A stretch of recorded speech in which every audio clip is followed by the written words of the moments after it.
Bismillahirrahmanirrahim. Assalamu alaikum students. Our current session is on the third part of features of academic writing. In today's session, I would share the rest of the features of academic writing with you. And I would, towards the conclusion of today's session, also talk about developing some good habits that can enable you write in a better way. Before I start with the current session, I would like to quickly have a review of the previous session with you. I hope you remember that the previous two sessions were also on the features of academic writing. We have given a lot of time to developing academic writing skills for the simple reason that our system is examination oriented in Pakistan, and also that in our examination oriented system more emphasis is on written exams. So you are assessed most of the times on the basis of what you write. Not only what you write in your exams, but also what you produce in written form in your academic contexts, such as your assignments, quizzes, projects, etc.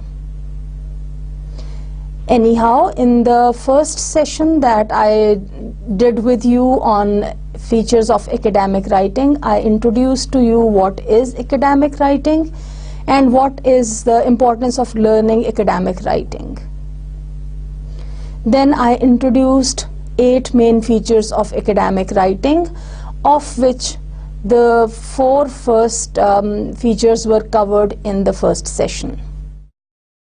The features that were talked about in that session were: academic writing is number 1, complex; number 2, formal; number 3, it is objective; and number 4, it is explicit. This left us with 4 more important features that we were supposed to discuss regarding academic writing. The 5th feature, that is precision and how to write precisely when it comes to academic writing, this was covered in session 2 on features of academic writing. The whole session was devoted to it because precision involves a lot of rules and strategies to be used to create a piece of academic writing that is precise.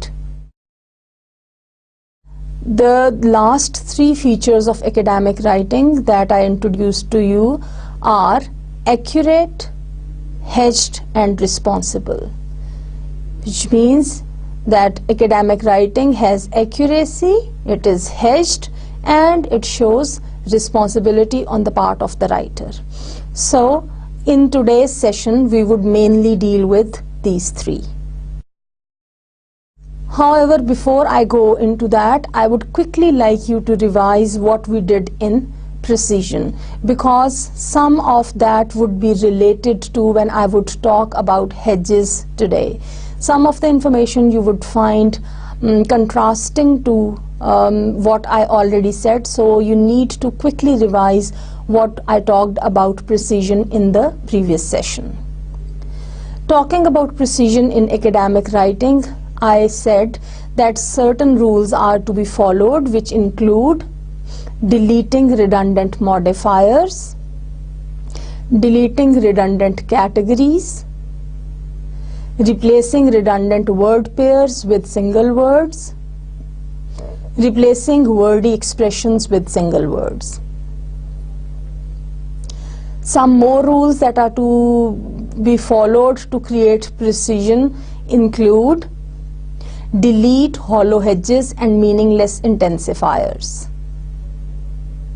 delete needless repetitions. I also shared how you can add a word to add clarity, or you can delete it for brevity by giving the example of the word that.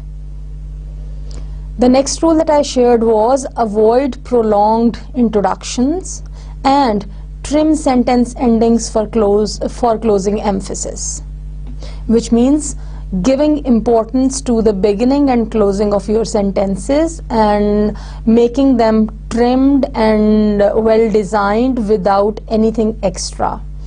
And I also shared that the same rule goes for the paragraph structure. In a paragraph, you need to have the first sentence to be very precise, accurate and well trimmed. In the same way, the last sentence should be summarizing the whole paragraph in a good way. Some more rules that I shared regarding creating precision in writing included: avoid indirect negatives and prefer action words to nominalization. I gave you many examples of these as well. Another rule was avoid needless attribution.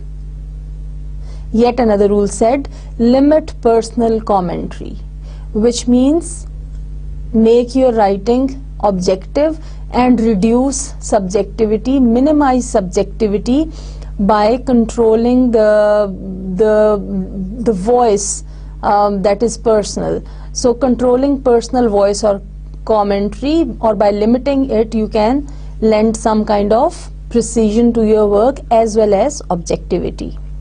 And the last three strategies that I shared in this regard included: avoid repetitive wording, where I gave you the examples of, for example, end result, cooperating together, etc. Then I talked about deadweight phrases and tautologies that are to be avoided in precise academic writing. While discussing all these rules, I also talked about the use of hedging, and I said avoid unnecessary use of hedging. Well, in today's session, I would make a detailed commentary on what is hedging and how it can be used or it can be avoided in certain conditions or contexts when it comes to academic writing. So, in today's session, we would mainly work on these three areas, that are accuracy, hedging, and responsibility as important features of academic writing. However, towards the end of today's session, I would talk about a few important and healthy habits, that are writing habits, that may help you improve your academic writing.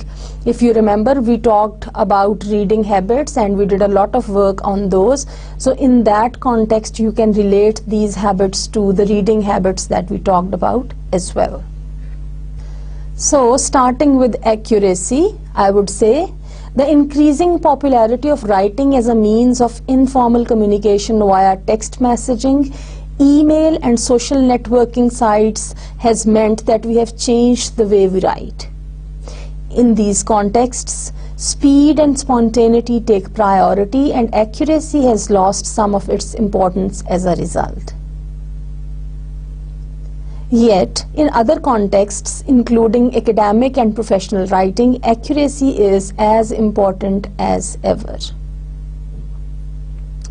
To write effectively and authoritatively, you need to use accurate grammar, vocabulary, spelling, and punctuation.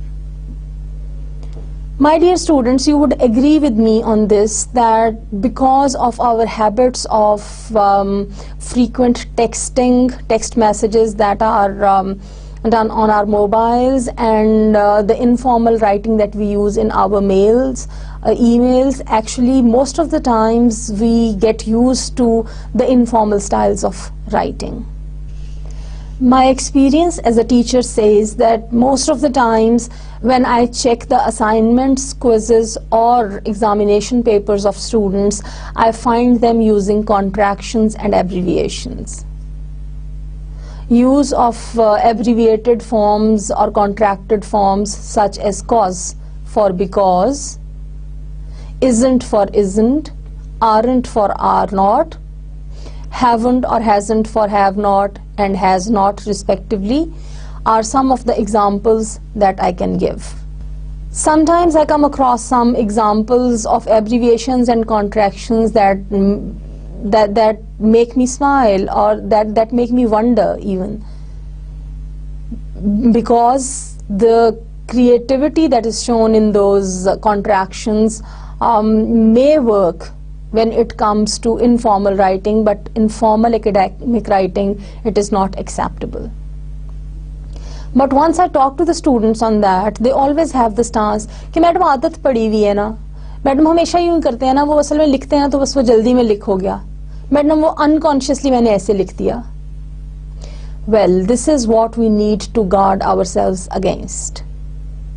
When we use English language as a language to express something in a formal academic or professional situation, we need to guard ourselves against the use of colloquial expressions, slangs, and contracted or abbreviated forms.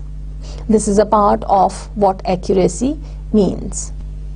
Having said that, in our emails and in our mobiles, as we use them, most of the times we use language that is not accurate, where spontaneity matters more, where quick responses matter more.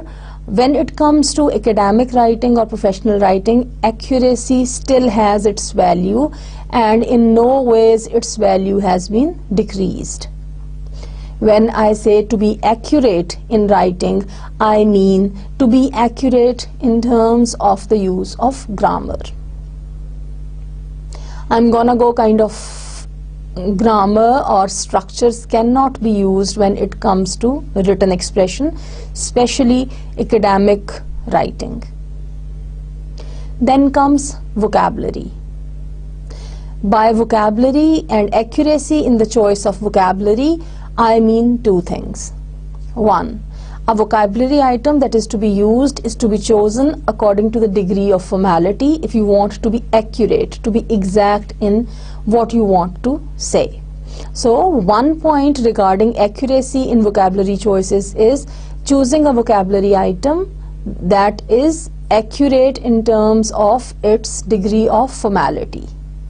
किस हद तक formal language आप use करना चाहते हैं, आप उसके हिसाब से वर्ड चूज करेंगे. Guys, kind of expressions instead of boys and girls, you see, when you use these expressions, they would not work when it comes to formal writing. The second choice issue with reference to vocabulary is choosing the most appropriate and accurate word that actually conveys what you want to convey. If you allow me, I would say that most of the quarrels in the world take place because of the simple fact कि हम कुछ ऐसे ही कह रहे होते हैं कि मैंने ये तो नहीं कहा था, नहीं नहीं ये तो मेरा मतलब नहीं था, नहीं नहीं तुमने यही तो कहा था, तुमने यूं कहा, अरे भी मैंने यूं नहीं कहा, अच्छा अगर कहा भी था तो मेरा मतलब ये नहीं था. This is what you would have done so many times. This is what you would have heard people talking about. It not only goes with our oral communication, same is the case with our written communication. Many a times when I talk to a student stating that something that he or she has written does not convey the intended meaning, he or she would state or would claim कि madam नहीं वो असल में वो word नहीं आ रहा था, वो वाला वर्ड नहीं चाहिए था, I wanted some other vocabulary item. So you see, the ability to pick and choose an appropriate, I would say, vocabulary item is also important when it comes to vocabulary.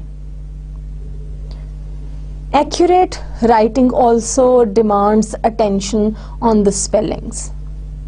अब ये फिर हमारे यहाँ जो text messaging हम frequent करते हैं ना, ये उसकी खराबियों में से एक है, that has spoiled our spellings.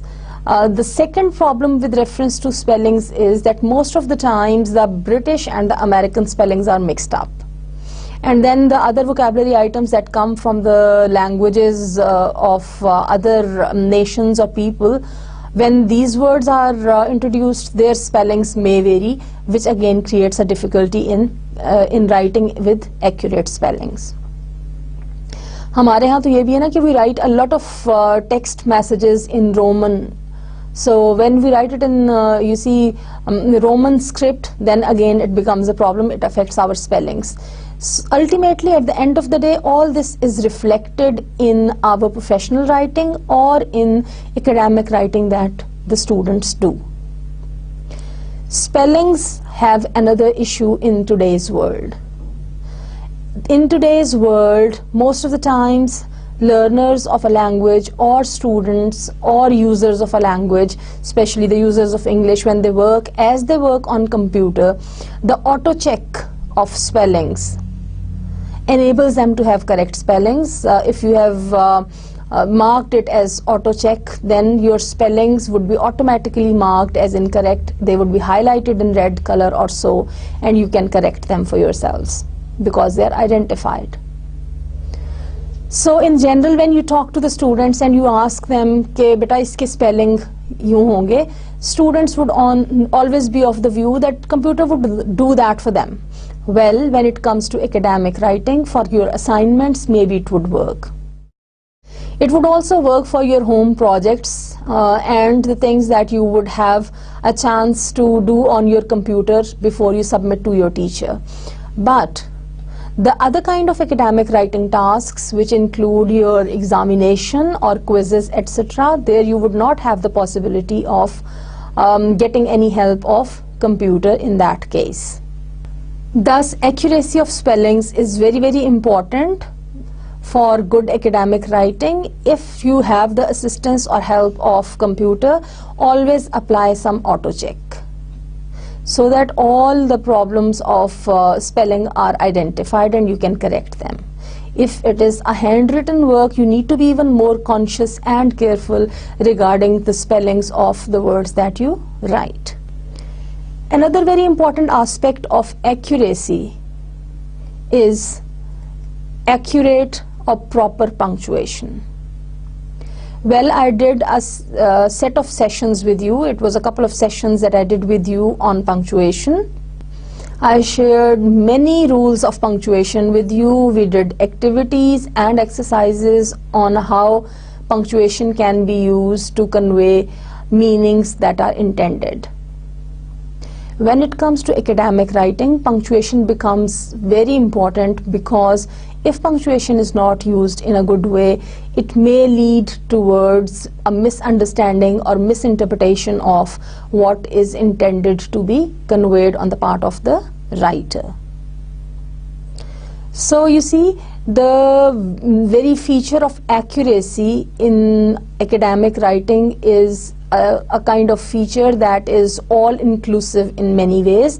It includes a lot of other areas that are to be covered when you want to write effectively and authoritatively as an academic writer. Reiterating the importance of vocabulary and its appropriate and accurate use in academic writing, I would say academic writing uses vocabulary accurately. Most subjects have words with narrow specific meanings, so you need to be careful about those. If there is any uncertainty about a particular point, use cautious language. Agar aap nahi sure, if you are not sure about something what you say, then you need to take care of what you say. You can use cautious and careful language for that, such as may, might, could, or potentially. These words help you hedge it, and these words help you make a point that what you are saying may not be 100% accurate. With this, I move on to the next point, that is hedging. Well, as far as hedging is concerned, in any kind of academic writing you do, it is necessary to make decisions about your stance on a particular subject or the strength of the claims you are making. Different subjects prefer to do this in different ways. A technique common in certain kinds of academic writing is known by linguists as a hedge. Now, what is a hedge exactly? I would say a hedge is a mitigating device used to lessen the impact of an utterance. I repeat, a hedge is a mitigating device used to lessen the impact of an utterance. Typically, there are adjectives or adverbs, but can also consist of clauses. So, a hedge can be an adjective, it can be an adverb, or it can be a clause. It could be regarded as a form of euphemism. जहाँ euphemism क्या होता है? जब आप किसी बात को direct नहीं कहते, आप उसको घुमा के थोड़ा सा, या आप उसको इस तरीके से कहते हैं कि इट बिकम्स इनडायरेक्ट. जैसे हम कहते हैं for example X has died, instead of that X has left the world. So This is a more polite way of saying that, and this is a kind of euphemism. I have a few examples here for you of how a hedge can be an adjective, an adverb, or a clause. For example, there might just be a few insignificant problems we need to address. अब अगर आप इसकी जगह कहते हैं there might just be a few problems we need to address in this report, for example, आप कह रहे हैं, तो it would mean something different from when you use a few insignificant problems. By using the word insignificant, आप क्या कर रहे हैं? You are protecting yourself, you are safeguarding yourself. आपने पहले ही ये बात लगा दी insignificant इसके साथ, जिससे पता चल रहा है कि it may be important, may not be important as that. In the same way, the party was somewhat spoiled by the return of the parents. Ab somewhat. Instead of directly assertively saying the party was spoiled by the return of the parents, an adverb somewhat is used to hedge the sentence. And sometimes a clause is used or a phrase is used. Look at the example. I'm not an expert, but you might want to try restarting your computer. Ab I'm not an expert. अगर आप किसी को कह रहे हैं कि you might want to restart your computer, if you are suggesting somebody that you can restart your computer when somebody's computer is stuck, you give that written command on that. For example, if you add I am not an expert to this, तो आप बता रहे हैं कि भाई मैं मशवरा दे रहा हूँ लेकिन I am not an expert, so you are basically not taking the responsibility of that. So hedging helps you shed off the load of or the burden of responsibility. As far as hedges in linguistics are concerned, hedges may intentionally or unintentionally be employed in both spoken and written language since they are crucially important in communication. Hedges help speakers and writers indicate more precisely and indicate how Grecian maxims are observed. I would not go into the details of this because it would be slightly irrelevant for you, lekin at this point I would like to make only one point clear. Grice was a linguist who gave some maxims. Maxims are rules. He gave some rules of good communication, how you can have good conversations and how conversations take place. He gave the 4 rules. That rule number 1 is following the rule of quantity, number 2 following the rule of quality, number 3 following the rule of manner, and number 4 following the rule of relevance. If you follow or you observe all these 4 rules, actually it helps you continue with conversations in an effective way. Now, what is the role of hedges in this regard? What role hedges play when it comes to the maxims given by Grice? See how hedges can help in following these rules. Taking the first one, quantity. Quantity actually, जब Grice ने उसकी बात की है तो quantity actually means कि जब आपसे कोई भी बात कही जाए या पूछी जाए, give as much answer as is required. जितना जवाब चाहिए उतना ही देना, उससे ज्यादा जितना जवाब चाहिए उतना ही दें. उसकी क्वांटिटी जो है ना उससे ज्यादा ना उससे कम. Neither more than what is asked for nor less than what is asked for. Accurate quantity, this is what he said. अब in terms of quantity अगर आप देखें, all I know is smoking harmful to your health. All I know is smoking is harmful to your health.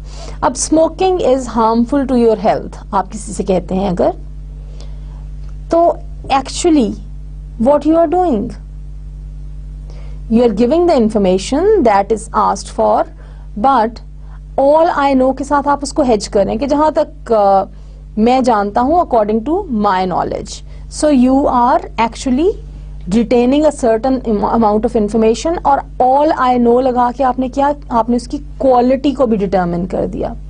Quality क्या है? Quality is truthfulness.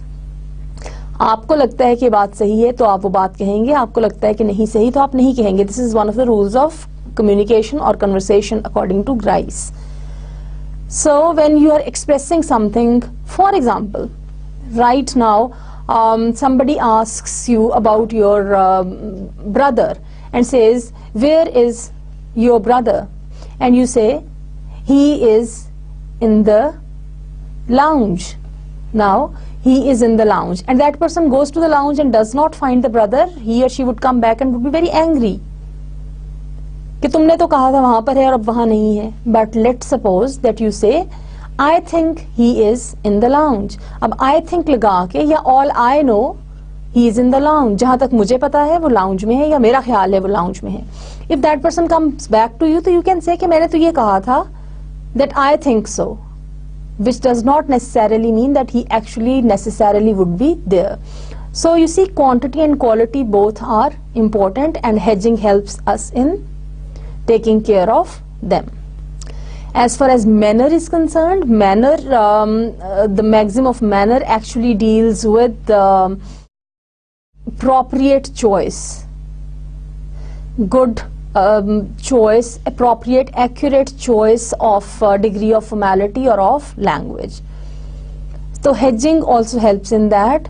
And when it comes to relevance, अगर आप कोई बात कह रहे हैं जो बिल्कुल रिलेट नहीं कर रही है पहली बात से, तो समटाइम्स यू हेज योरसेल्फ. जैसे अगर आप लास्ट एग्जांपल देखें, by the way you like this car. अब for example you are talking to somebody, you are in conversation with somebody, and during that conversation आपका एकदम से ध्यान दूसरी तरफ जाता है और आप उसकी कार के बारे में कहते हैं या किसी कार के बारे में कहते हैं, यू लाइक दिस कार. तो the other person would be annoyed और मे बी इरिटेटेड कि भाई इस बात का क्या मतलब हुआ, एकदम से you have change the track. So if you add by the way, तो what you do, you hedge it.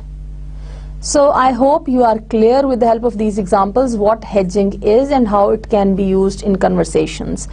But when it comes to writing or academic writing, actually again it fulfills a lot of purposes. It indicates the level of your relevance, manner. It also indicates quantity and quality, and it helps you regulate that. When it comes to academic writing, dear students, claims are often couched in cautious or tentative language. वो actually hedging ही होती है. Compare these two sentences. For example, you are writing a letter or you are writing a report on something. Water shortages trigger conflict between nations. I repeat, water shortages trigger conflict between nations. This is what you write. Now look at it. It may be challenged in the context in which you are writing it. So what you can do is, if you are conscious about that or cautious about that कि पता नहीं exactly ऐसा है या नहीं, this is what you want to convey. What you can do is, water shortages may trigger conflict between nations. Look at the word may. I have made it bold here.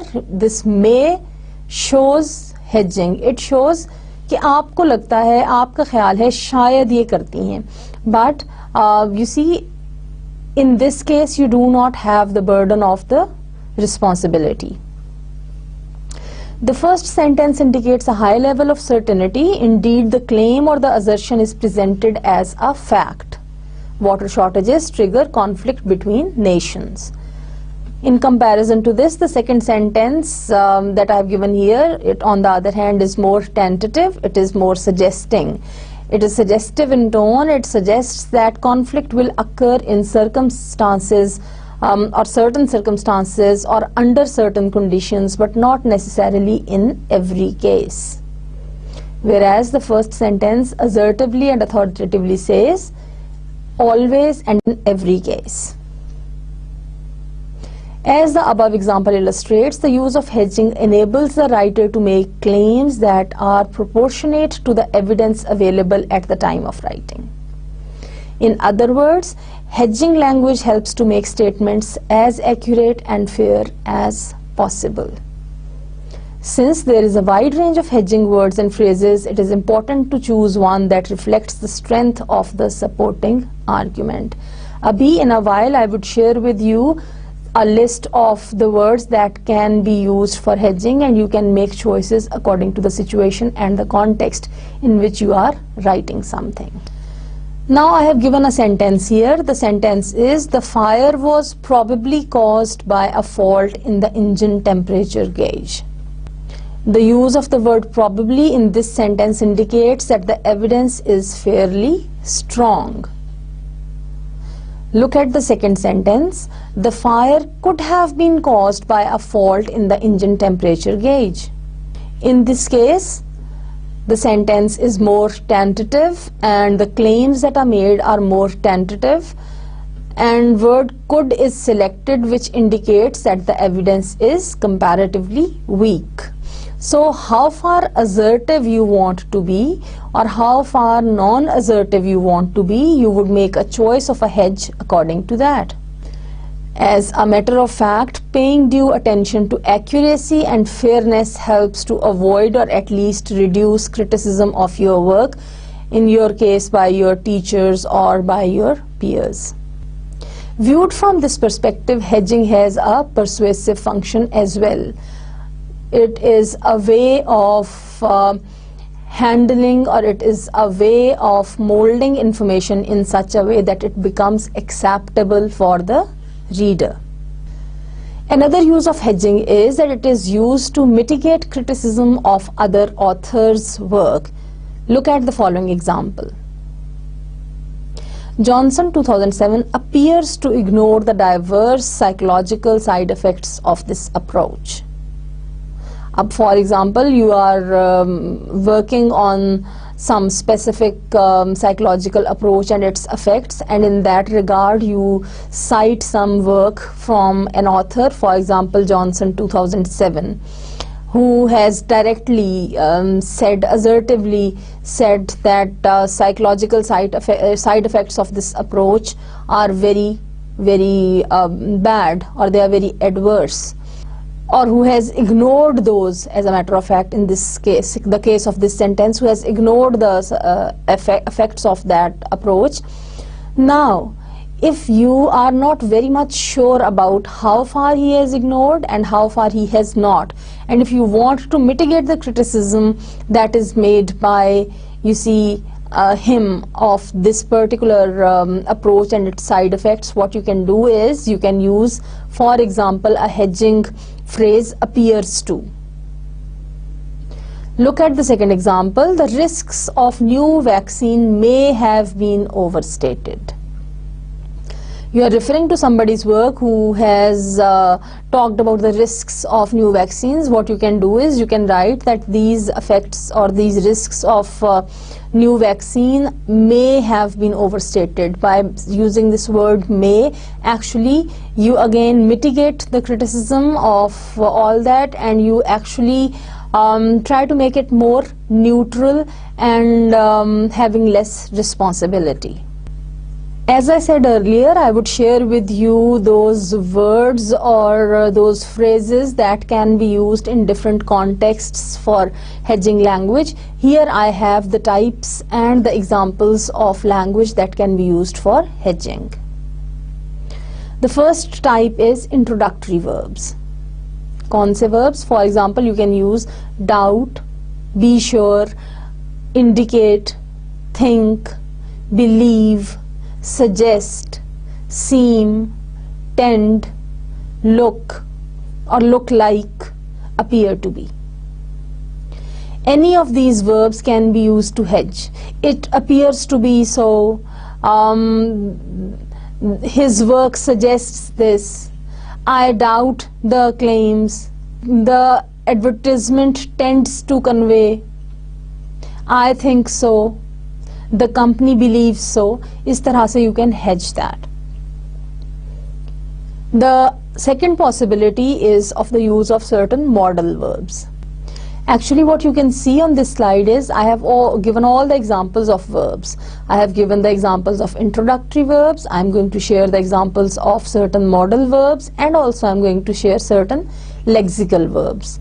Introductory verbs, I think so, it seems so, the campaign suggests so, it looks like, ये सब आप use कर सकते हैं. जैसे मैंने पहले कहा, as far as certain modal verbs are concerned, the modal verbs or the auxiliaries that can be used include will, must, would, may, might, can, could. It may be so, it may be thought, it would be appropriate to think so, one might take it as. इस तरीके से आप hedge कर सकते हैं. In the same way, certain lexical verbs can be used for hedging, which include suggest, believe and assume. The company assumes, the officers believe, we suggest. इस तरह से you can hedge. Continuing on the language that is used for hedging, I take you forward to the next type, that is modal adjectives. किस किस्म के adjectives इसमें शामिल हैं? Certain, definite, clear, probable, possible. It is clear from whatsoever. We are certain. It is definite that the company made the claim. It is possible that the estimated cost is not correct. इस तरह से आप different sentences में you can use this hedging. The next type is adverbs of frequency.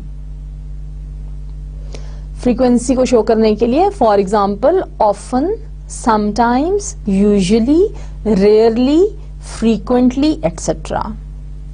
जब आप ये कहते हैं कि sometimes this medicine has an adverse effect, तो instead of saying this medicine has an adverse effect और फिर इसको compare करें sometimes this medicine has an adverse effect, you would notice the difference. In case when you do not use sometimes, actually then you are being more assertive and more authoritative and you are making a very strong claim. If you do not have enough evidence for that, it is good to hedge it by using sometimes or rarely or occasionally. The next type is modal adverbs. Well, the examples of modal adverbs are certainly, definitely, clearly, probably, possibly, perhaps, conceivably. For example, he can give you guidance on any topic to write on under the sun. दुनिया का कोई भी topic जो भी है उसके ऊपर वो आपको गाइड कर सकता है राइटिंग में. If you say that about somebody, it's a very strong claim. But if you say he can guide you, he can conceivably guide you on any topic for writing under the sun, in that case you are hedging it by using conceivably. I can possibly be of some help for you. और अगर आप ये कहते हैं I can be of help for you, इन दोनों में ये difference है. When you use the hedge possibly, you already reduce the possibility of being 100% sure of helping. With this, I take you on to the next slide, and continuing on language that is used in hedging, I would talk about modal nouns. What nouns can be used? Assumption, possibility and probability. And then I have some examples of clauses. Clauses that start with that have the word that in them. It could be the case that they have won the project or the bid. It might be suggested that you need to revise the draft. There is every hope that we would win the bid. अब ये सारे जो phrases हैं ना, it could be the case that, it might be suggested that, there is every hope that, there is rare chance that, for example, इन सब को you can use to hedge. वो फिर जो आपकी assertiveness है ना, वो कम हो जाती है उसमें. Then the last type on this slide that I want to share is to clause plus adjective. It may be possible to obtain. It is important to develop. It is useful to study. ये जो to वाले phrases हैं ना, you can use all of these for hedging and it enables you being less assertive. Another important thing that I would like to share about hedging is that it might sound contrasting to what I have already talked about academic writing. I said academic writing has to be very, very accurate, very precise, and very to the point. Now that when I say use hedging for that, maybe it sounds weird, but actually it is not when it comes to the writing practice. When I say use hedging in academic writing, it does not mean that in every sentence you would use some hedging word or phrase or clause. And when I say be precise and accurate in your writing, it also does not mean that you have to be assertive and authoritative in each and every sentence. Academic writing and good academic writing is creating a balance in what you write. So all of these techniques or strategies or rules that I'm sharing with you, you would use them in particular contexts where they are needed. Anyhow, before I move forward, I would like to share another quick list of hedging language. You can look at it again. Some of these would be repetition of the previous ones that I've shared with you, but this is a different list that is generated. It has modal auxiliary verbs which include can, could, may, might, should, and would. It has other modal verbs: appear, look, seem, and tend. Probability adjectives like likely, possible, probable, unlikely, etc. And then probability adverbs: perhaps, possibly, probably, presumably. And the last item on the list is frequency adverbs that are generally, occasionally, often, seldom, or usually. What I hope you would have noticed is that be it this list that I have shared with you or these previous lists that I have shared with you, giving another typology of the language that is used in hedging, I would say that it is not more than 24 of words that are more commonly used for hedging. So whether you term them as different types or different categories, or even whatsoever the names or the titles are given to those types, I think that is not of much concern for you, and it should not be of much concern for you. What should be more important for you is to notice what is the list of the words that can be used to hedge in different situations, and the common ones are given here. You can look at these and you can go through these twice or thrice so that you remember them. Well, as we always have some activity or exercise in order to apply the rules of language that we learn, here again we have an activity. In this activity or exercise, I would like you to identify the hedges. It may be said that the commitment to some of the social and economic concepts was less strong than it is now. Notice where the hedge is used, where it is hedged, and how it is hedged, and underline that part. Number 2, the lives they chose may seem overly ecstatic and self-denying to most women today. I hope you would have been able to identify which area is indicating the use of hedging words. The last example here is, Wiseman suggested that animals become old because if they did not, there could be no successive replacement of individuals and hence no evolution. Which word is used to hedge? Please notice that. Once you have done that, you think that you have identified the hedges, I would like you to move on to the next slide. Here is the original text without hedging. The commitment to some of the social and economic concepts was less strong than it is now. Now look at the assertiveness. Consider the difference in the meaning of this sentence and the previous version of this sentence. In this sentence, the tone is far more assertive. The commitment to some of the social and economic concepts was less strong than it is now. But the previous sentence, it may be said, was used to hedge. The choice of may makes it hedged. ऐसा हो भी सकता है और नहीं भी हो सकता. Probability comes in. Look at the second sentence. The lives they chose are overly ecstatic and self-denying to most women today.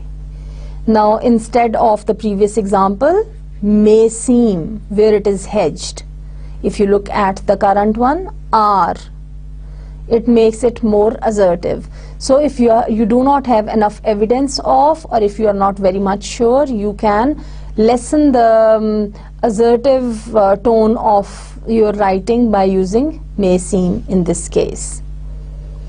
Look at the third example. Weismann proved that animals become old because if they did not, there could be no successive replacement of individuals and hence no evolution. अब यहाँ proved shows something that is very assertive. A very strong claim is made, लेकिन पिछले वाले में ये देखिए, proved को change करके suggested कर दिया गया था, so it is hedged. उसने ये suggest किया है which may be so, which may not be so. So there is less burden of responsibility in this case. I hope you would have done good on this exercise. If there were any problems, you have seen the original text and my explanation on that, which would have helped. With this, I move on to the next slide where I have another activity for you. Here you are supposed to identify the hedging expressions in the following sentences. Identify for yourself which hedging expressions are used. There is no difficulty in explaining how a structure such as an eye or a feather contributes to survival and reproduction. The difficulty is in thinking of a series of steps which it could have arisen. Number 2. For example, it is possible to see that in January this person weighed 60.8 kg for 8 days. Number 3, for example, it may be necessary for the spider to leave the branch on which it is standing, climb up the stem and walk out along another branch. If you have not been able to identify, let me help you. Could have, in this case, in the first sentence, in the second sentence, possible, it is possible to see. And in the third one, maybe is used to hedge. Now, another task that I want to give to you is keeping these 3 sentences in mind and the tone of assertiveness or the level of assertiveness here in mind. Can you think of hedging them once again by making them even more, you see, even more polite or even less assertive than they are now? What I would appreciate is if you can use different structures for each of the sentence to hedge them. By that what I mean is apply different words, phrases or clauses that I have shared with you as a range of the possible words for hedging and try to apply those to these sentences, how many of those you can use and how you would be able to structure these sentences with those hedges. Test yourself on that before you move forward. With this, I take you on to the next point, that is the 8th feature of academic writing, and this is responsibility. In academic writing, you must be responsible for and must be able to provide evidence and justification for any claims that you make. वो जो सियाने कहते हैं ना कि मुंह से निकली हुई बात और कमान से निकला हुआ तीर वापस नहीं आ सकता, you cannot rectify that. I think that also goes for writing. आपने जब कुछ लिख दिया, especially when it comes to academic writing, आपने कुछ भी आंसर लिखा, quiz आपने हल किया, you did your assignment or your project, and especially when you sit in an examination and you write something, once it is done, it cannot be undone. जो हो गया सो हो गया. You are to be evaluated on what you write. So whatsoever you write in your academic context, you must be responsible for that. To be responsible means you must be able to provide evidence for that and you must be able to give justification for that. Whatsoever claims you make, your tone can be assertive only in the case when you have some justification to prove that. Secondly, you are also responsible for demonstrating an understanding of any source texts you use. आपने देखा होगा ना कितनी सारी दफ़ा on almost every slideshow that I share with you, every session that I conduct for you, I give a lot of references either at the bottom of the text or at the end of the whole session. I provide a list of references and citations of the sources. This is about being responsible for demonstrating an understanding of any source texts that we use. आपने कोई बात कहीं से भी ली है, you have to quote it. आप simply कहते हैं, for example, Pakistanis are not good writers, full stop. अब what does it mean? या आप कहते हैं Pakistanis are not good writers as compared to the writers from other nations. Now what happens? It is your responsibility to give some kind of reference or citation or evidence or justification to prove this point. In academic writing, you cannot go without any proof. If you are not that sure of that, that is why I talked about hedging. In that case, what you can say, Pakistanis may not be very good writers. So by using the word may, Pakistanis may not be very good writers as compared to the writers from other nations. When you say that, you use may, which reduces the assertiveness of what you say. I hope I am clear about what responsibility means. Responsibility means authenticating your work. My dear students, till this point I have explained all those features of academic writing that were not covered in the previous two sessions. Now we are moving towards the last part of our current session.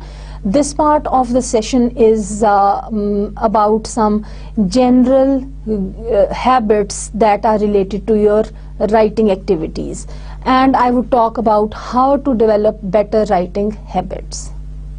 Now that I have shared a lot with you about the features that are required for the rules that can be learned for good academic writing, for your writing purposes, you need to work on those. Also, you need to develop a set of habits, effective habits that would enable you to be better academic writers.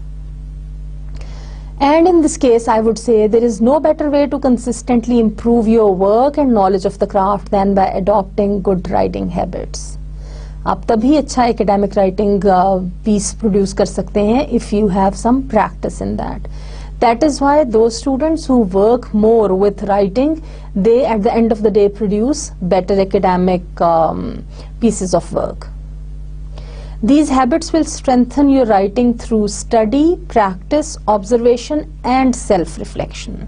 Well, in your case, as you are distant learning students, I would say for you practice and self-reflection are very, very important.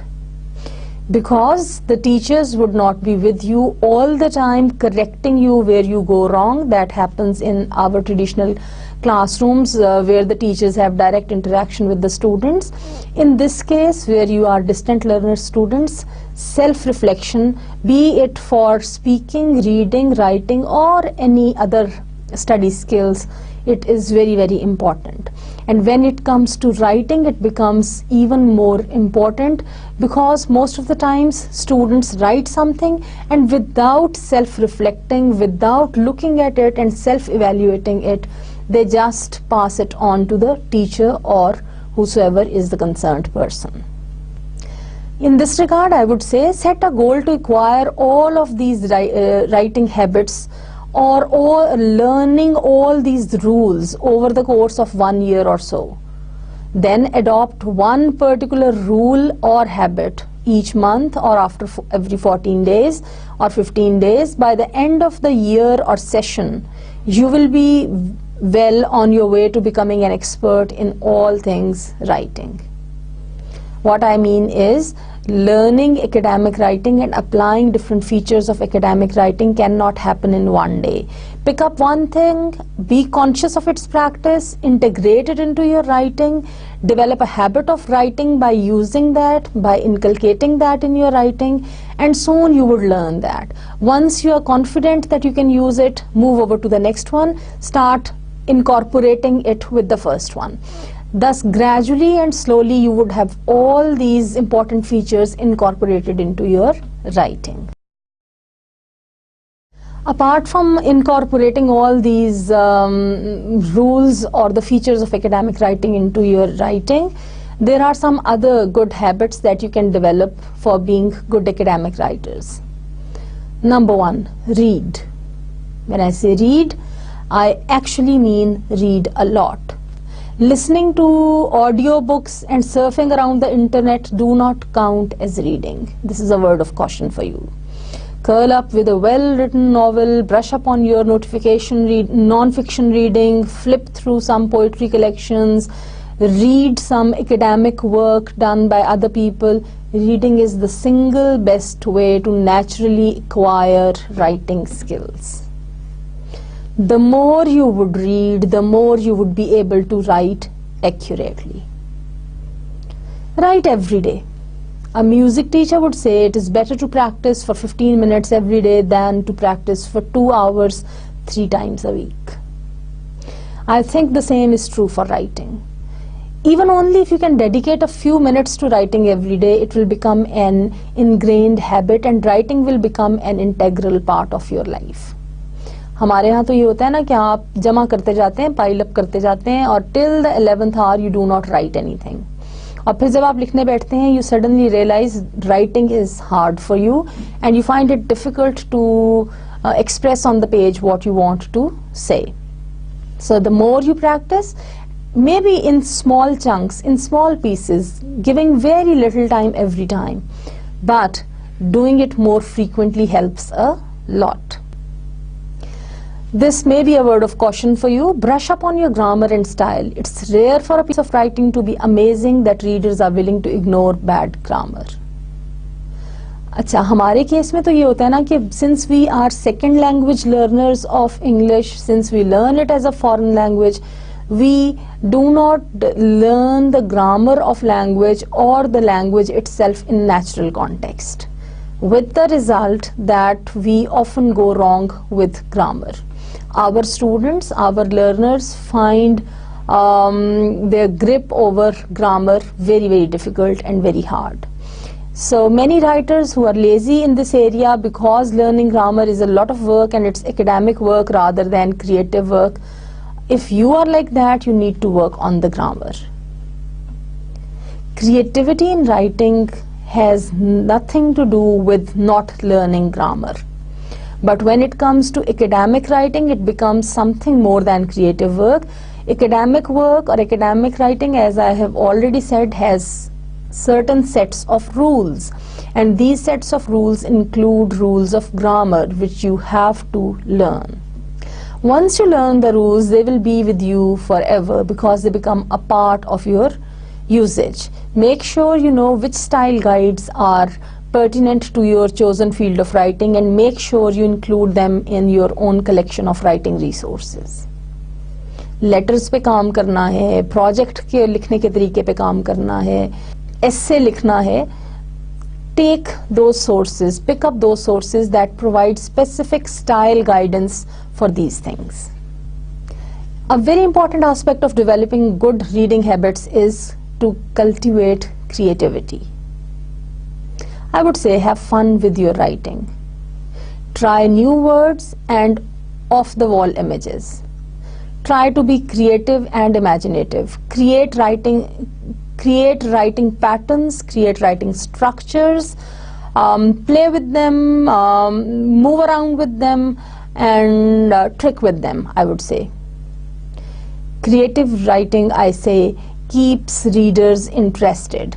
But when it comes to academic writing that is non-creative, even in that case, your cultivated creativity that you may cultivate through creative writing can be of help.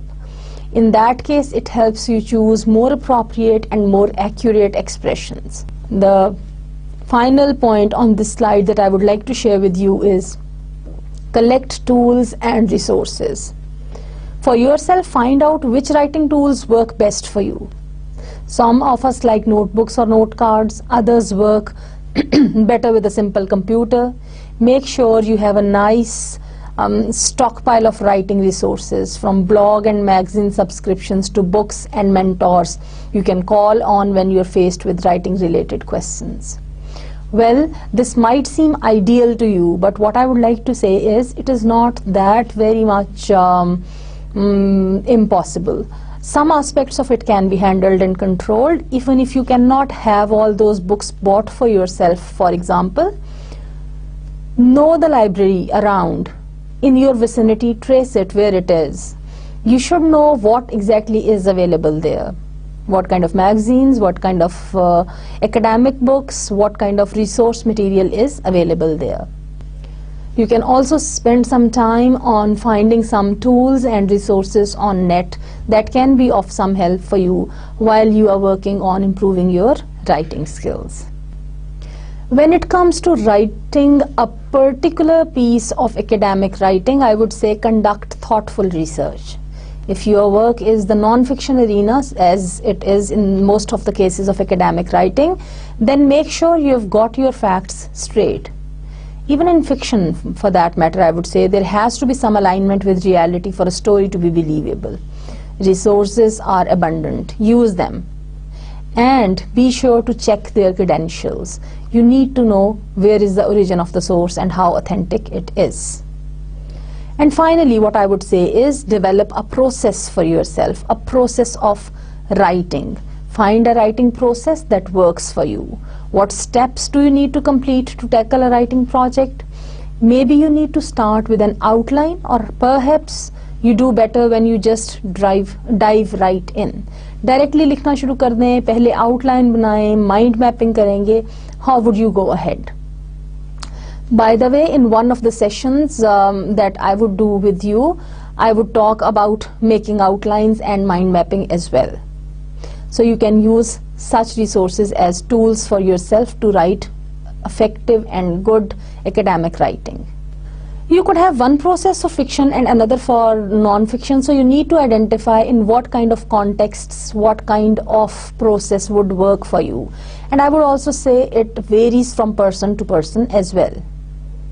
So to conclude this point, I would say know yourself and know your process, whatever it may be. Once you are comfortable with it and once you know it more consciously, you can write and you can perform better in academic context. Moving towards the closure of how to develop better reading habits, I would say proofread, edit and revise. हमारे यहाँ तो कोई आदत ही नहीं है ना. We don't have a system of developing a habit of what we call proofreading, editing and revising. बस एक go में लिखा और टीचर को दे दिया. It is blatantly obvious when a piece of writing hasn't been properly proofread. Typos, grammatical errors and other crimes against language will assault anyone who attempts to read your work. So fix it. Giving a careful, attentive look to paying some attention to what you have written really helps and saves your draft. Share your work and invite feedback. One of the quickest ways to improve your writing is through feedback. Get a real, live, well-read person to review your work. Embrace the feedback even if it hurts, and then put it to work for you by ignoring out all the wrinkles that your friendly reader found. Return the favor. When you edit or critique another writer's work, you will see a piece of writing from the editor's angle as well as the reader's. This will give you a better perspective on your own work. हमारे यहाँ एक थोड़ी सी और भी तो habit है ना. We don't want to share. We hide. Student अपनी assignment करेगा, अपने बैग में घुसा के उसको रख लेगा, would not share with other students. What I would say is share. Share and get feedback. अपने दोस्त, अहबाब, साथी, fellow students, anybody you can get access to. Share your writing with that person and get some feedback on that. This really helps. And finally, make writing a priority. It will be almost impossible to succeed if writing isn't high on your list of priorities and commitments. If writing is last on your daily to-do list, maybe it's not something you're all that serious about. And of course, the more you would be serious about writing, the more you would have practice in it, and the more you would have practice, you would perform better in academics. My dear students, with this we come to the closing of today's session, but before I close, I would quickly like to share a review of today's session. The current session was on 3 important features of academic writing. These features are accuracy, hedging, and responsibility. I talked about the rules and the systems that can be used for accuracy, hedging, and responsibility in academic writing. Towards the end of today's session, I also shared with you how by developing certain writing habits, you can improve your academic writing. I hope you would be able to relate it to all those habits that we discussed with relation to reading. So this set of habits can enable you to perform better in your academic contexts. Only thing that you need is some persistence and a lot of exercise. With this, we come to the end of today's session. Thank you very much.